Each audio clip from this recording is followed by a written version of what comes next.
Halo, welcome back to FPL Begini. Sama gua Gede dan gue Reza. Oke, kali ini kita mau membahas strategi untuk menjelang game week kedua ya. Ya benar, game week 2 nih yang akan mulai kalau nggak salah besok nih ya, karena kita kemungkinan uploadnya hari Jumat nih ya, video ini ya. Dan juga kita refreshing mengenai game week 1 kita ya, untuk nge-refresh ini sebenarnya apa yang salah. Oke, gitu. benar. Oke, tapi sebelumnya gue ada info menarik ya, seperti biasa. Nah, nanti kita akan open ke teman kita. Silakan. Nah, sebelum lanjut ke materi, gue mau ngasih info nih ke kalian. Kalau gue ini lagi main game namanya MPL Fantasy. Jadi ini tuh game strategi olahraga sepak bola ya, yang membutuhkan skill analisa dan pengetahuan lo tentang pemain-pemain sepak bola gitu. Jadi di sini tuh lo bisa ngecek seberapa dalam sih pengetahuan lo tentang sepak bola ya. Dan di sini ada 3 alasan spesial kenapa kalian harus main game MPL Fantasy ini. Alasan pertama adalah di game MPL Fantasy ini tuh ada berbagai kompetisi di dunia. Salah satunya kompetisi Inggris, Spanyol, Italia, bahkan Indonesia. Jadi di situ banyak match-matchnya dari berbagai kompetisi dunia gitu. Alasan kedua nih ya, kenapa kalian harus main game ini, karena di game ini tuh hadiahnya bisa langsung kalian dapatkan ketika pertandingan selesai. Jadi nggak perlu nunggu lama-lama, satu musim selesai atau satu turnamen selesai gitu. Tapi satu pertandingan selesai aja nih, kalian bisa langsung dapatkan hadiahnya gitu. Nah, alasan ketiga kenapa kalian harus main game ini, karena dengan main game ini, nonton bola kalian tuh jadi lebih seru gitu. Karena sambil nonton bola, kalian bisa sambil pantau pemain-pemain yang kalian pilih di game MPL Fantasy ini gitu. Nah, hadiah di game MPL Fantasy ini tuh berupa berlian kemenangan, yang nilai satu berlian kemenangannya itu adalah Rp200 gitu. Dan yang terpenting adalah berlian kemenangannya ini bisa kalian tukarkan jadi saldo GoPay atau link aja. Dan hadiah di setiap pertandingannya itu beda-beda ya gitu ya. Gue ambil contoh di minggu ini tuh ada match namanya Mega Big Trophy. Pertandingan antara Manchester City melawan Arsenal di kompetisi Inggris gitu. Jadi di sini tuh hadiahnya puluhan ribu berlian kemenangan kalau kalian menang gitu ya. Nonton kompetisi Inggris lebih seru sambil main game MPL Fantasy gitu ya. Lo di sini bisa susun tim andalan lo, terutama di kontes spesial untuk semua pertandingan kompetisi Inggris 2021. Jadi di situ pertandingannya lengkap, ada biaya kontes yang masuknya gratis, dan hadiahnya itu puluhan ribu berlian kemenangan yang kalau kalian rupiahin tuh bisa sampai jutaan rupiah gitu.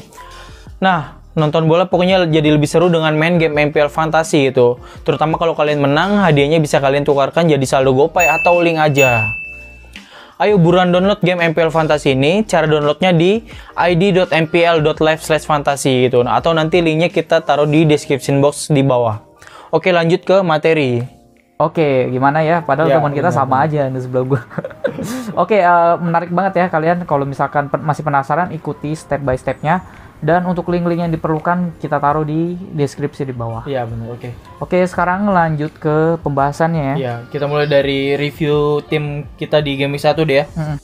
Jadi di sini di game week 1 ini poin gue sama Gede itu nggak jauh beda ya. Jadi gue di sini mendapatkan 91 poin. Sedangkan lo berapa, Dek? Gua 94 poin ya. Beda 3 ya.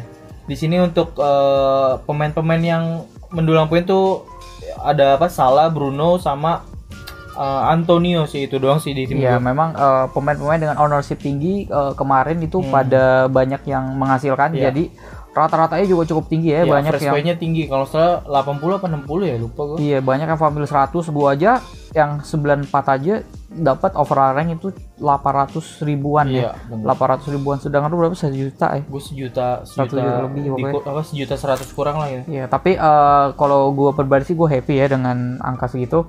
Kenapa? Karena memang gua dulu ya bahas tim gue. Iya, bahas tim lo dulu deh. Oke, flaws-nya tim gua di sini paling ya gua masih agak subjektif dengan Arsenal. Gue masukin Balogun di H-2 H-2 menit.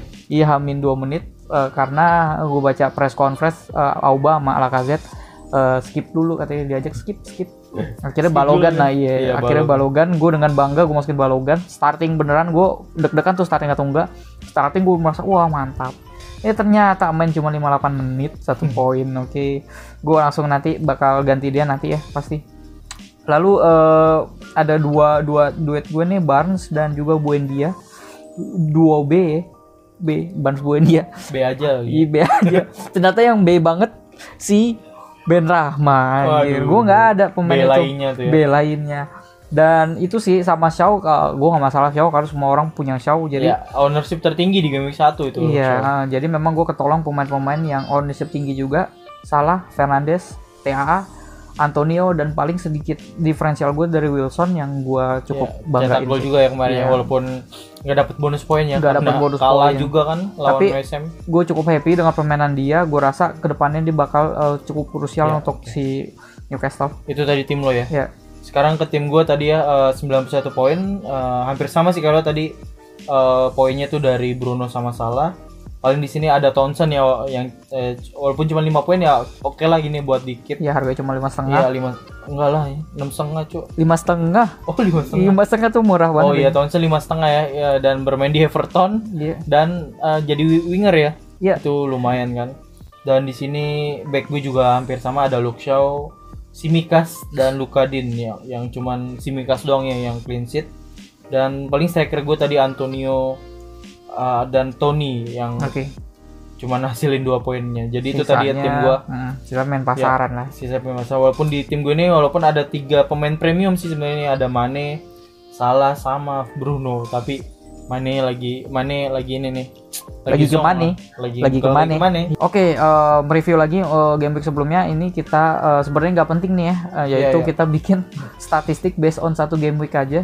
Dan mana ini berdasarkan XGA kalau untuk defense. Benar. Dan statistik ini gue ambil dari fbref.com. Mungkin kalian ada sumber lain, tapi ini salah satu yang akurat ya setelah gue coba riset. Oke, langsung aja ya. Untuk week defense ternyata based on XGA yang paling banyak kemasukan itu adalah Southampton. Dan tapi kebobolan yang aktualnya itu ada 3. Meskipun yang kemarin list yang paling banyak kebobolan ya. Ya, dengan 5 gol ya. Untuk shot concede dan shot on target concede kalian bisa lihat juga ya, itu cukup tinggi-tinggi. Lalu selanjutnya ada Newcastle dan juga Norwich. Memang Norwich sendiri ketemunya tim yang Liverpool ya. Iya, cukup memang attacking banget. Jadi ya kalian makanya satu game week doang nggak bisa terlalu dijudge. Oke, sekarang ke pertahanan terkuat deh. Di situ ada yang pertama ada Chelsea ya. Yang hanya XG-nya hanya berapa? 0,3 gitu. Dan juga ada MU yang melawan si Leeds ya, meskipun kebobolan, begitu juga Everton ya kebobolan, tapi dia XG-nya yang terkuat, yang terkecil artinya dia yang terkuat ya untuk defense. Tapi balik lagi ini sama yang seperti yang tadi, nggak bisa dijadiin judge, kita cuman tunjukin aja. Oke, sekarang kita ke statistik attacking ya. Di situ tadi ya kebalikannya doang sih dia. Iya, kalau kalian perhatiin ini sama aja angka-angkanya ya, karena memang lawannya masih DD aja. Untuk weak attack berarti itu angkanya sama dengan strong defense tadi. Cuman timnya ya tinggal lawannya aja. Iya, tim lawannya ada kayak Crystal Palace untuk weak attack yang mana XG-nya hanya 0,3 dan golnya 0. Dan ada Leeds United 0,6, golnya 1. Begitu juga Southampton ya. Iya, benar. Oke. Dan juga untuk strong attack di sini surprisingly ternyata Everton ya. 2,4 SG dengan gol yang 3, menurut gue positif ya. XG lebih kecil. Berarti strikernya nggak ada yang wasting. Shotnya 14 dengan 6 on target. Dan selanjutnya ada West Ham dan Liverpool menyusul. Menurut gue ini balik lagi nggak bisa kalian jadi patokan, tapi tetap kita tunjukin ya. Oke, itu tadi ya dari statistik pertahanan dan menyerang ya. Sekarang ke ini dia, ke pemain kita ya. Sebenarnya ini mewakilkan kalian juga ya kebanyakan karena punya pemain-pemain ini. Tapi dilema gitu karena kemarin nggak menghasilkan. Benar-benar. Ini sebenarnya banyak yang dipilih ya. Ya moderate lah istilahnya. Keep or sell. Gue di sini ada 3 pemain. Lo ada 1 ya? Iya, gue Townsend ya. Iya, dari keempat pemain ini ada SG tertinggi di Raphinha 0,3 ya. Dan untuk SG XA tertinggi justru di Townsend karena dia juga nyetak assist ya. Ya, kemarin satu assist walaupun bermain cuma 69 menit ya. Dan Townsend ini juga diferensial banget ya, 0,8 doang yang punya. Dan itu gue bakal keep sih deh. Dan BTW gue juga bakal keep semua nih pemain gue. Oh ya, lo ada Buendia sama Raphinha dan Barnes ya. Semuanya ada gue. Jadi gue rasa lo keep juga nih ya. Karena lo ini karena selama dia nggak cedera, dan gue juga lo lihat aja di sini fixture-nya masih nggak terlalu buruk ya untuk Barnes lawan West Ham dan Norwich, Raphinha melawan Everton, Burnley, Buendia, Newcastle, Brentford, home keduanya ini paling menjanjikan banget. Dan Townsend meski berat di Leeds juga lumayan ya, terus sama cuman Brighton. Ya siapa tahu asis kan. Iya, Asis berarti lagi. kita keep semua ya. Ya, Kalau gue pribadi keep. gue juga keep si Townsend karena gue mau transfer ke pemain lain gitu yang bakal nanti kita sebutinnya di tim kita ya. Oke, sekarang kita ke ones to watch deh ya. Oke, ini Jadi pemain yang layak dipantau nih di game kedua ini deh ya. ini bagian menariknya ya bagi gue ya. Ini bagian menarik nih di video kali ini deh. Oke. Ada pertama siapa tuh deh? Pertama gue bilang Mbeumo ya. Mbeumo. Meskipun kemarin nggak ngasih return, justru malah Kandos ya. Iya. Kandos juga BTW watchlist juga ya, cuman di sini jangan terlalu banyak Brentford. Mbeumo ini kalau gua nonton dia pemain yang sangat electricity lah, istilahnya benar-benar versatile, dia bermain bisa sebagai second striker dan juga beberapa kali terlibat di kotak penalti musuh ya. Tercatat di sini dia yang kelima terbanyak untuk yang menyentuh kotak penalti. Iya, yang di dalam kotak penalti ya. Yang dipegang gitu. Touch in the box. Iya. Jadi untuk 1,2% ownership dan dia juga share set piece juga. Ini menurut gua ini patut untuk dipertimbangkan kan. Iya. Cuman gua nggak saranin kalau kalian udah punya Ivan Toney ya. Iya benar. Cuman kalau mau dua-duanya ya nggak masalah sih. Cuman Cuman save budget juga nih harga 5,5 dan out of position ya ibaratnya karena di FPL ini Mbeumo itu jadi midfield sedangkan di aslinya tuh kadang dia jadi second dua striker. striker utama Brentford itu kan gitu. Ya, dan juga beberapa kali shot on target yang memang mungkin shotnya masih harus diasah lagi sih. Oke, selanjutnya ada Tanganga nih ya. Fullback Spurs yang kemarin jadi man of the match tuh lawan City ya. City. Malah dia nih yang man of the match ya. Fullback kanan. Nah, kalau untuk Tanganga ini personal choice gue banget ya. Gue nggak ngeliat banyak orang nyaranin dia, tapi gue merasa Tanganga kita tunggu dulu nih kalau misalkan dia nanti di Spurs bakal jadi pilihan utama paten gitu kan. Soalnya masih ada Matt Doherty juga kan. Matt Doherty dan Aurier masih ada sih. Nggak tahu deh, pokoknya yang kemarin main sih Doherty sub in sih. Masih ada Aurier juga. Oh iya masih ada kayaknya. Oke, sekarang kita ke pemain yang selanjutnya yang want to watch yaitu Tanganga nih deh. Yang kemarin jadi man of the match malah kan lawan Manchester City. Fullback kanan dari Spurs deh. Nah gimana itu deh Tanganga? Oke, Tanganga di sini bisa dibilang personal choice gue ya, karena gue nggak ngeliat banyak sumber nyaranin dia, tapi gue pribadi gue masih want to watch, artinya gue masih menunggu dia, masih mantau sekiranya dia bakal jadi pilihan utama Spurs atau enggak ya. Untuk soalnya kemarin ada Doherty juga ya kita tahu dimasukin di babak kedua. Doherty kita tahu kan semua itu mesin FPL juga, tapi Tanganga kalau gue based on 2 game week terakhir 2 pertandingan terakhir yang mana lawan City, ini pemain bener-bener bagus banget. Gak salah di MOTM karena dia bener-bener kalau dari segi defense bener-bener mencengkram banget tuh pemainnya, jadi bener-bener pakai badan dia. Satu, terus kedua Tanganga waktu lawan Arsenal pas Precision ya. Iya, Precision juga dia nyetak 1 assist. Dan itu menurut gue juga lumayan, wah ini perlu patut pertimbangan. Memang dari segi attackingnya mungkin nggak ini ya. Iya. Maksudnya nggak ini fullback lainnya lah. Tapi gue rasa ini alternatif yang bagus untuk kalian yang kita tahu kan si Mika sama siapa? Amarty kan udah kayak di ujung tanduk ya, harga-harga back 4 ini. Robo udah mulai latihan dan juga si Amarty udah ada. Si Vestergaard. Leicester beli Vestergaard ya. Iya, siapa tahu dia bakal mengganti posisinya. Jadi si Tangang ini apalagi harganya tuh 4,5 dari dan tim Spurs itu dan fullback. Dan tapi itu kalau dia jadi kalau jadi pilihan utama pasti ownership-nya tinggi sih ini Tanganga ini ya. Karena murah. Dan bakal naik terus nih harganya. Oke, sekarang lanjut ke Diogo Jota. Oke, Diogo Jota di sini masih terhitung diferensial sebenarnya ya, karena ownership-nya masih di bawah 15% terakhir kali gua pas bikin ini video. Dan gua rasa ini dia tercatat sebagai most SG midfielder. Dan ini mungkin gue menjawab pertanyaan yang ada di IG mengenai Greenwood atau Jota. Menurut gue pribadi Jota. Kenapa? Karena pertimbangannya itu banyak ya sebenarnya. Pertama, Jota kemarin sama Greenwood sama-sama starting, imbang gitu kan. Cuma kita lihat kondisinya Jota waktu starting dengan kondisi striker itu pada sehat semua ya. Firmino ada kan. Itu ada. Cuman kan kita nggak tahu juga kan rotasi. Cuma Liverpool paling jarang banget rotasi kan untuk striker.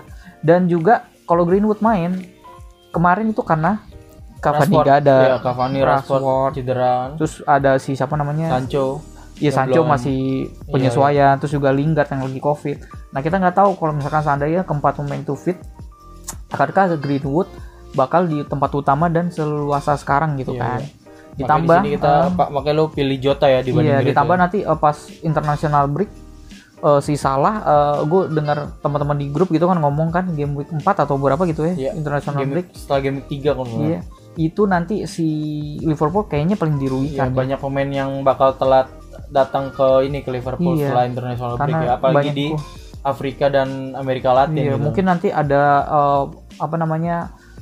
yang karantina gitu kan, karantina diberlakukan lagi kayak gitu kan. Wah, Jota saatnya bersinar gitu. Bersinar. Oke, makanya di situ Jota sangat layak dipantau banget sih untuk game week ini ya. Dan lagi lawan Norwich untuk game week 2. Lalu ada DCL ya. Oke. Calvert-Lewin. DCL ya, ini singkat aja sih ya. Ini pemain sebenarnya kayaknya masih jangan di-ignore gitu ya. Karena ownership masih kecil dan dia bisa menjadi pesaing utama untuk harga 8 yang lainnya, itu Ings ya. Meskipun yang kemarin naik itu Richarlison, tapi menurut gua si DCL ini masih salah satu striker yang lebih diutamakan si Everton ya. Iya. Kemarin juga cetak top non penalti XG tertinggi ya, dan plus XA-nya bahkan di kalangan forward. Oke. Jadi gua rasa DCL kayaknya masih banget bisa dipertimbangkan. Nah, yang terakhir adalah Joao Cancelo. Wih, Cancelo nih ya. Fullback City. Kenapa Cancelo? Menurut gua ini Cancelo menarik ya. Iya. Kalian kan mau back, mau tengah, mau striker.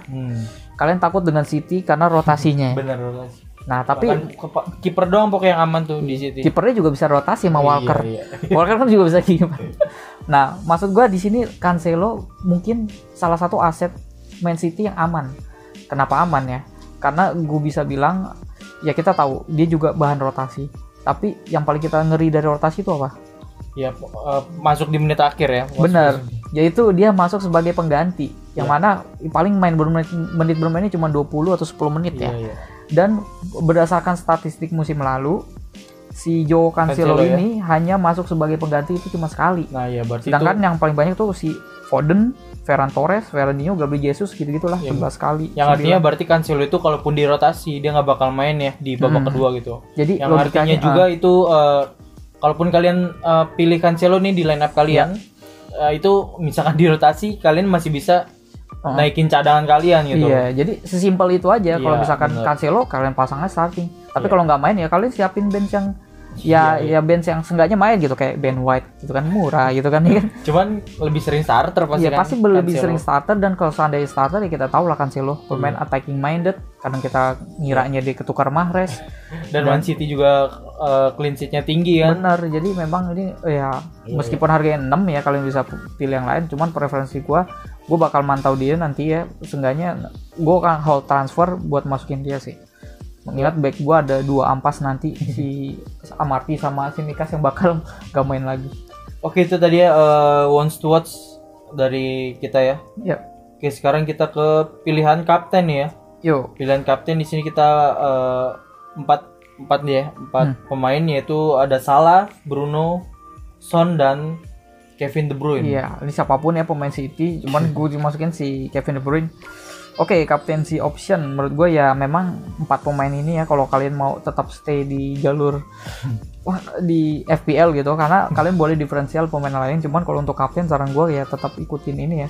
Kalau nggak Bruno ya Salah. Meskipun awal-awal musim ini memang masih terkesan bebas gitu ya, maksudnya menghindarkan ownership atau apa. Cuman gue pribadi dari keempat ini, gue nggak punya 2, gue nggak punya Son, nggak punya KDB, jadi antara 2 ya gue pasti kayaknya ngambil ke Salah ya. Meskipun Salah kayaknya nggak terlalu bagus rekornya melawan Burnley, tapi form dia masih oke. Apalagi dia masih pasti ada saingan dengan Bruno kan, pasti ngincar top skor. Iya, benar-benar. Kalau lu sendiri pasti apa nih? Son. Kalau gue di sini dari keempat ini gue ada 3 nih deh. Oh, ada 3. Cuma nanti aja lah, kan kita bakal reveal tim kita nih ya di setelah ini ya. Pokoknya tadi kapten itu pasti ada 4 teratas nih yang kita pilih. Ada Salah, Bruno, Son, dan siapapun itu pemain Manchester City deh ya. Tapi KDB sih. Ya, apalagi KDB itu balik lagi, meskipun ownership masih kita hiraukan, tapi terakhir gue lihat 2%. Ini diferensial banget nih, 2,6. Nah, makanya di sini tadi ya 4 kapten. Nah, sekarang kita ke reveal tim kita dia di game week kedua ini ya. Oke. Mulai dari lo nih, Dek. Oke. Lo ada transfer siapa atau gimana? Oke, dari gua akan memainkan posisi 352, yang mana gue akan menahan transfer untuk minggu ini, karena gue ngeliat nggak ada yang salah sejauh ini pemain gue ya, nggak ada yang cedera, dan pemain 4-nya pun masih kemungkinan main semua. Pertama kiper gue Steele karena gue tahu dia bakal diganti. Jadi gue suka sirkus gitu mainnya. Jadi memanfaatkan cadangan. Atau bahkan gue kaptenin nanti biar fasi gue yang naik. Steele kan? kapten nih. Karena biar seru lah main FPL gitu kan, biar nggak kaku. Iya. Untuk back gue pasang 3 merah ya, ada Tsimikas, TAA dan Shaw. Gila tuh. Kalau melihat dari tim yang dilawan, Burnley di home dan juga Southampton away, itu seharusnya sih ya harapan gue ini clean sheet semua ya. Iya, 666 dong. Iya, jadi bikin angka setan di sini 666. Dan juga untuk jajaran midfielder, gue sebenarnya ya kalau dilihat dari pemain materi di sini serem-serem ya. Buendia akan melawan Newcastle, yang kita tahu tadi Newcastle salah satu yang weak defense. Tadi balik lagi ada Salah dan Fernandes yang tadi udah dibahas, dan juga Harvey Barnes dan juga Raphinha. Raphinha ini gue beli kemarin, gue cadangin aja itu. Dan ternyata bener cuma 1 poin. Tapi gue yakin nanti dia mungkin bisa memecahkan telurnya lah ya untuk ngasih house pertamanya atau attacking return pertamanya. Barnes ini bisa jadi judgement terakhir gue ke dia ya.